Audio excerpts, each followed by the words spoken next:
CJ, I saw it. it's a death threat. It's not a big deal.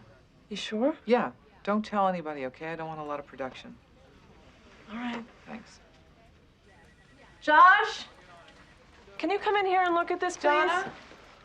Look at what? CJ's email.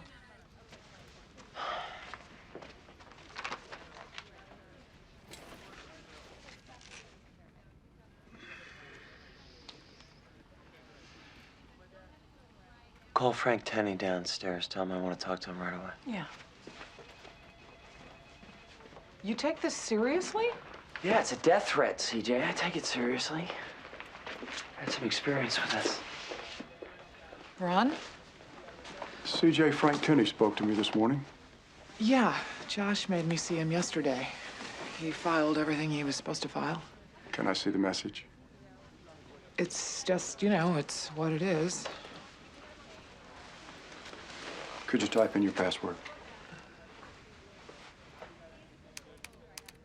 Have you checked your email yet today? I just got here. Okay, he sent another one at 5:20 this morning. Have you had cyber threats before? Not explicitly. And Agent Tenney says that you don't recognize the sender's address. No. Have you had a bad breakup with a boyfriend lately? God, Ron, I haven't had a boyfriend and I get a lot of hate mail. After the president, I'm the single most visible person in the federal government. Every day I'm on TV, and every day exactly half the people are going to disagree with you, and some of those people are going to hate you, and some of those people are going to write letters. Yeah, this isn't hate mail. This is a death threat. Could I use your computer for a second? Sure.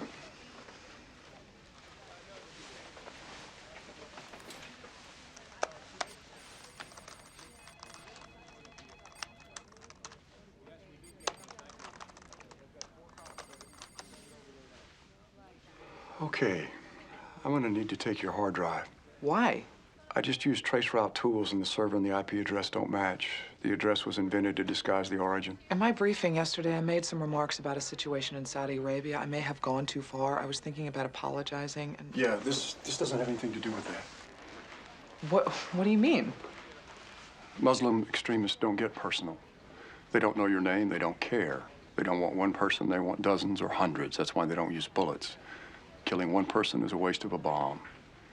He wants you. Why doesn't he want me?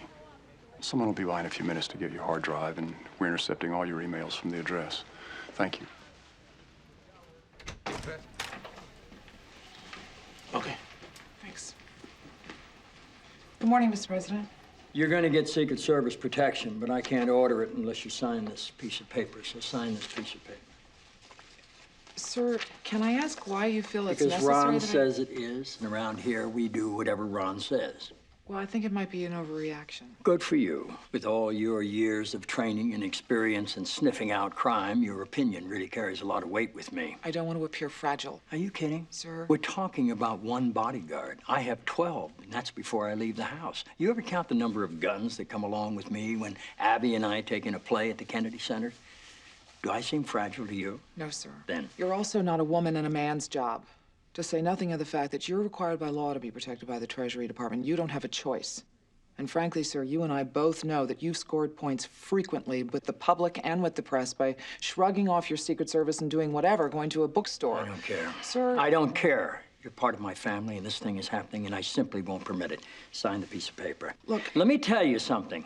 The last time a member of my staff got a death threat, they missed him and hit me.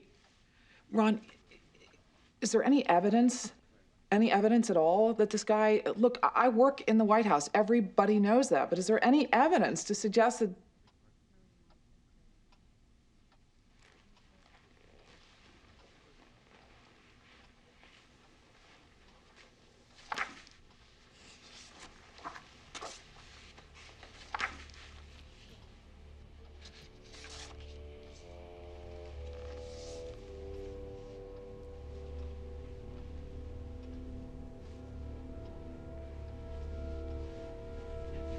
Where did you get these? Today's email. That's me leaving my house on Monday. This one's at a restaurant where I had dinner with my niece. But I'm the cool aunt. This is what I do. Look at this. Oh, good gracious, black silk couture gown. I'd have to be 5'11" to look good in that. As luck would have it, that's my height exactly. Go ahead. Thank you. I'm just gonna take this one, too.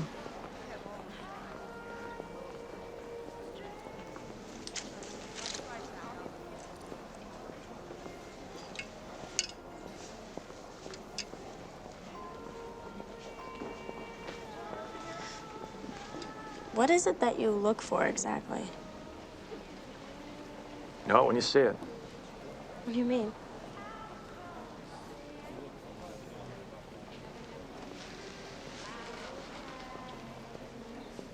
Look this way. Now look this way. Now look this way. Now look this way. Now look at me. What'd you see? Over here, there was a mother with 2 kids. Over here, there was a man in a coat, and I can't remember what else. Over here, I can't remember, and over here was the checkout counter, and there were some people there, and I can't remember what else. Anything bother you? No? About the guy in the coat. What about him? It's me. Why is he wearing a coat? I don't know. I don't know either. But until one of us leaves the store, I'm always gonna know where he is. So you're always looking. Yeah. We're actually not supposed to talk that much. Sorry.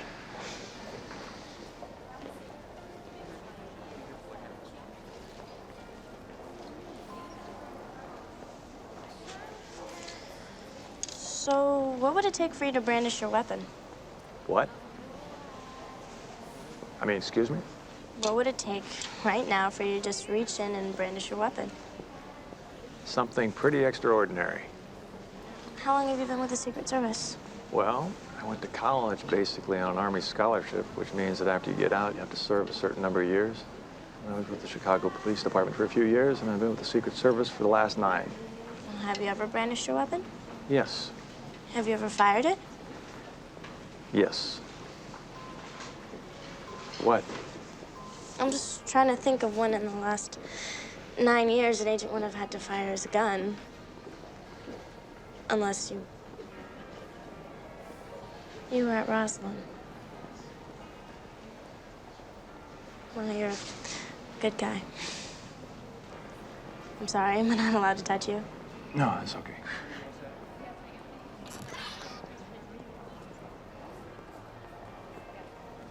On CJ, you're not gonna believe this. What? Hogan, we're gonna tell her another time, okay? Is Simon bothering you? No. If he is, if he ever does, I want you to shriek at the top of your lungs, okay? Okay. Dawson, 809. I've got Flamingo. Hey, Jamie, could you give us just a second? Yes, ma'am. Come here. Me? Yes.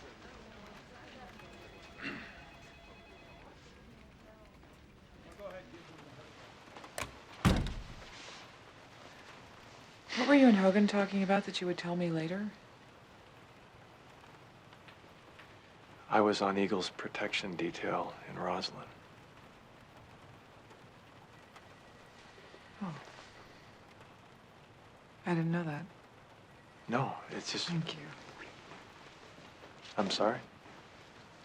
I just said thank you. Okay. Well, I should get going. Have a good night. Good night.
It was the rebate.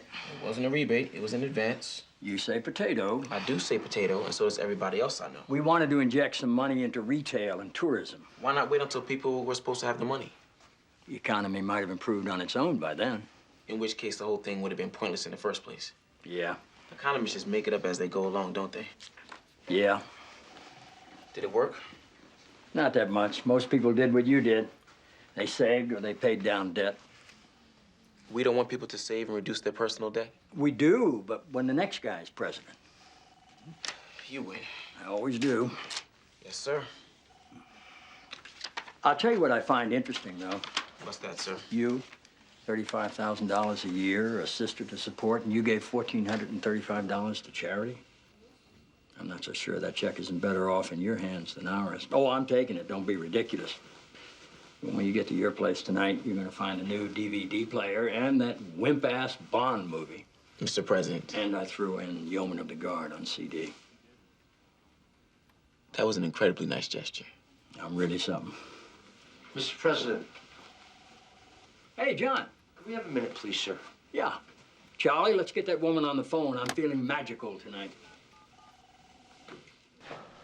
I want you to get with CJ when you can. Sure, why? A lab in the UK is going to let us know in 72 hours if the first U.S. case of mad cow is in Nebraska right now. We got a presumptive positive on, 72 hours. Yeah, We should keep it to ourselves. that's what I think. CJ disagrees, and the president wants to hear more. Okay. Thanks. So paint a picture for me, would you? We find the source of the problem, which will be the feed.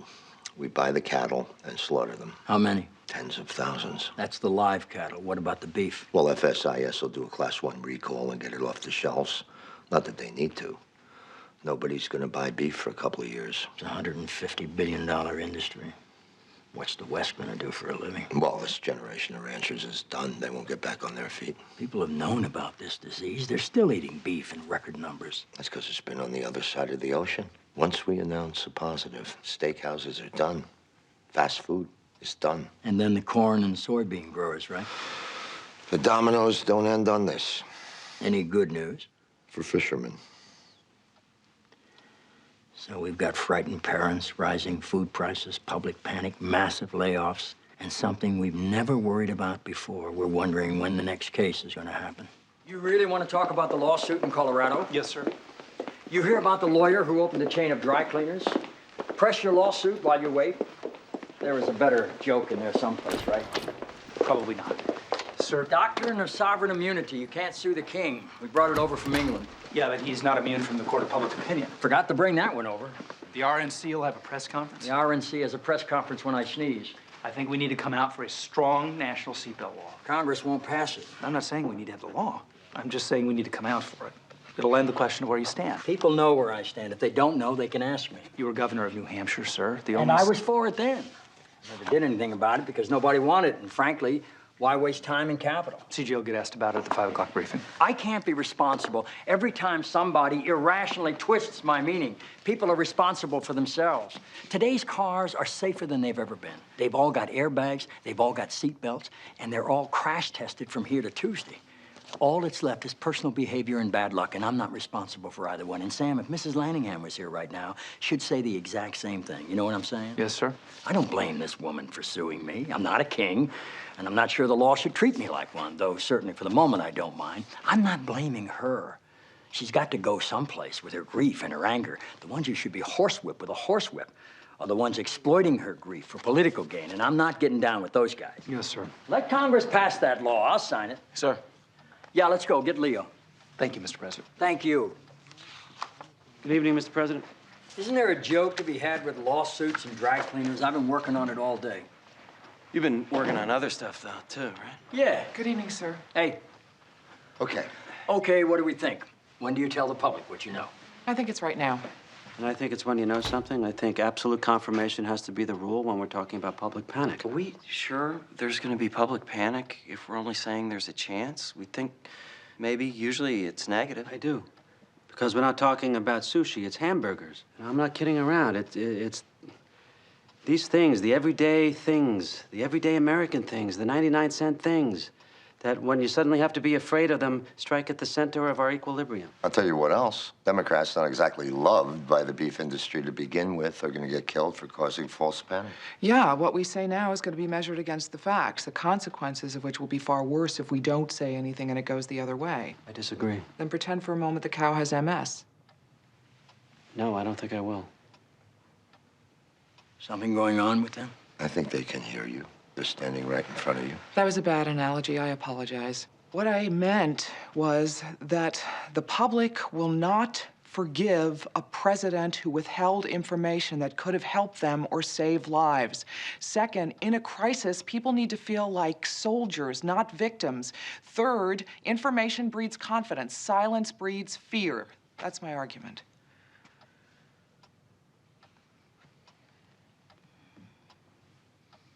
If it comes from the president. It shouldn't come from the president. They shouldn't even come from the White House. It should come from Health and Human Services. Not the secretary, mid-level. All right, that's what we'll do then.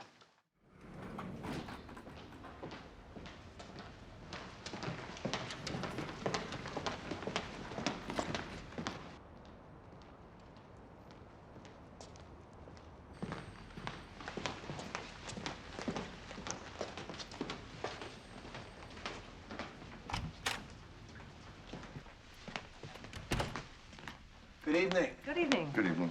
What are the police doing outside? The door? Yeah? That's the Capitol Police. I know. What are they doing out there? I didn't ask for them. Who did? Would you prefer they went away? If you're going to put a deal on the table, I'd prefer there not be armed guards outside the door to intimidate him. I'm not that easily intimidated. I am. The chairman put him there to ensure our privacy. Tell him to wait at the end of the hall. Counsel?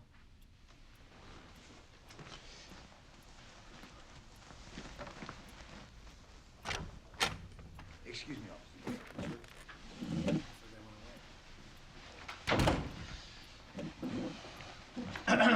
They've stepped to the other side of the hall. Cliff. Oh, you want me to overpower them, Jordan? I don't care if the police are out there. Can somebody speak? Yeah. Mr. McGarry, this entire conversation's off the record. You'll see nobody's taking it down. You mean what you're about to say, or the 5 minutes we just did on the Capitol Police? The whole thing. Okay. Congressman Gibson. Yeah. You know where his testimony was about to go. Yes. And where it'll pick up once the hearings convene again. Yes. We're willing to end the hearings right now. And his testimony. His testimony, the First Lady's, the balance of the witness list, the hearings. We're willing to end them right now. In exchange for A joint resolution, H.R. 172. censure. Yeah. A resolution condemning the president for lying to He didn't lie. Condemning Leo. the president for lying to the American people. Look, I'm not White gonna- House can't object. In fact, it has to welcome the resolution and let any Democrat who wants to vote in favor of it. You keep saying the White House, but you mean the president. Yeah. Why aren't you talking to the president? We think if the suggestion comes from you, it'll carry more weight than if the suggestion comes from the chairman or the speaker. Yeah?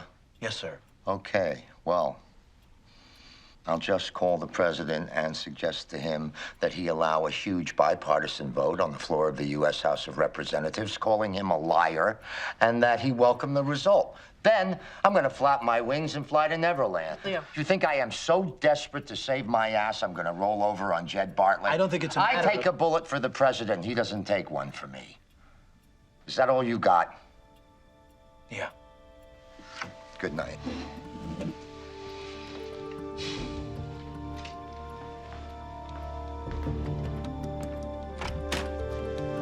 Can you give me some time? One day. Hi. Remember me? Margaret? I was the one with you last night when you went to the meeting. Yes. When you left the meeting, I was not with you. Yes. Is it just an open house in here? The whole system's gotten out of hand. Yeah?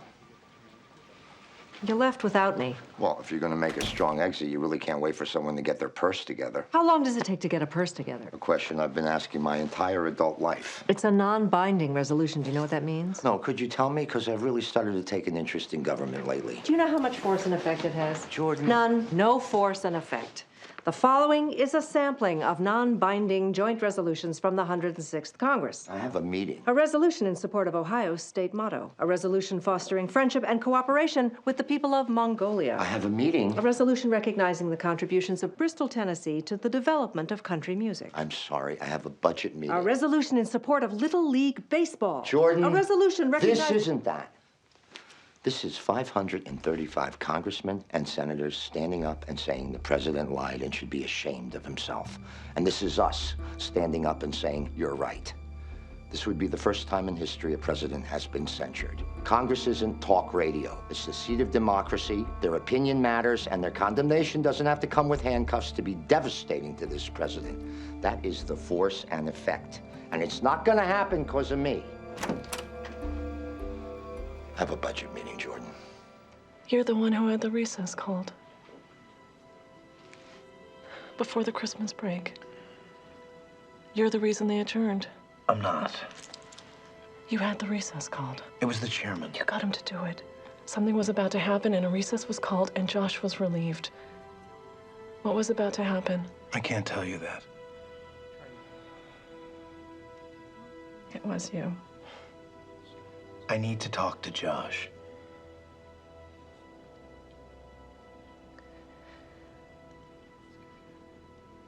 I'm leaving now. Wait by your phone.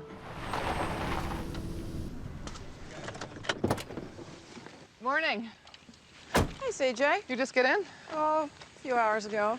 Ellie and Zoe are here? Yeah, Liz will be here in a while. They're going for a hike later if you want to join them. No, thank you, I can't. But I did want to talk to you about a photo op. Would you like some cider?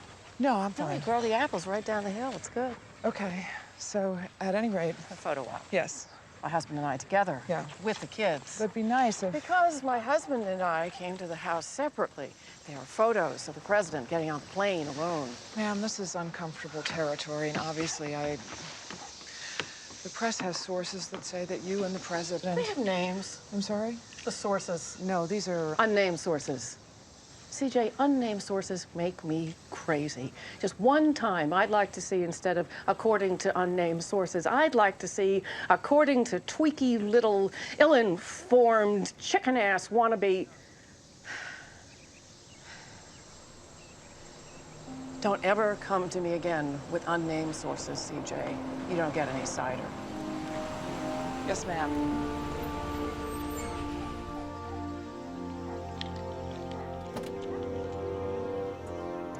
I spoke to the First Lady before. I spoke to the First Lady. I thought it might not be a bad idea if there were some opportunities with the two of them together at the house. What was her reaction? Well, she denied me cider. What else? I'll brief the Sunday papers on what they can expect from the speech on Monday. You know it's not written yet. I'm just giving them highlights. What highlights? I'm making them up. Okay. I thought maybe you could speak to her. Who?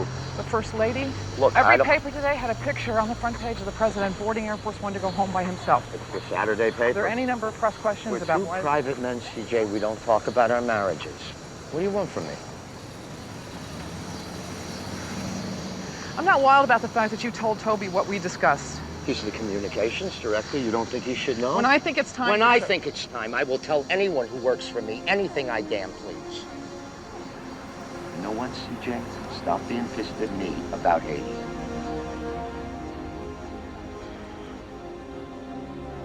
Yeah, okay.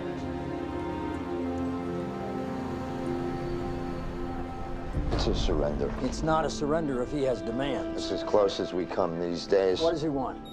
$10 million U.S., a private plane, and a guarantee he won't be prosecuted for war crimes. What else? Asylum for himself and 60 of his family members. Where? Here. Well, that's a bit of a dilemma. Does anybody have room at their place for Bazan and 60 of his relatives? Sir, any amnesty conditions could be in violation of Hague treaties. Yeah. Do we want to set a precedent that anyone can stage a coup and walk away if it doesn't work? And with $10 million and a private plane? A shootout in the presidential palace is the worst possible outcome. Bazan's full surrender is the best, and that's what we've got on the table. I want to end this peacefully and right now. Nancy, what do you think of Venezuela? Venezuela would like to be considered a resource for supplying strategic petroleum reserves. Tell them I'll give the SPR strong consideration. Mike, have the Canadians get a message through. We'll unfreeze his U.S. accounts, but he can't remove any money from Haiti. Only his wife, his children, and his parents can seek asylum. If he tries to go back, he'll be under arrest. And he can screw the private plane. We'll fly him on a C-9 from Port-au-Prince to Caracas, and if he's very good, we won't shoot him in the head on the way. Tell me when it's done. Yes, sir. Thank you, Mr. President. Nancy? Yeah? Let me talk to you a second.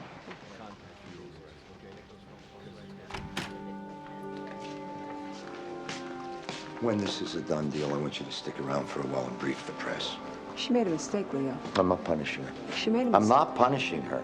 You're not the political face of this administration. You're no part of the MS thing, and you won't be asked questions about it. I don't feel right about this. I don't care.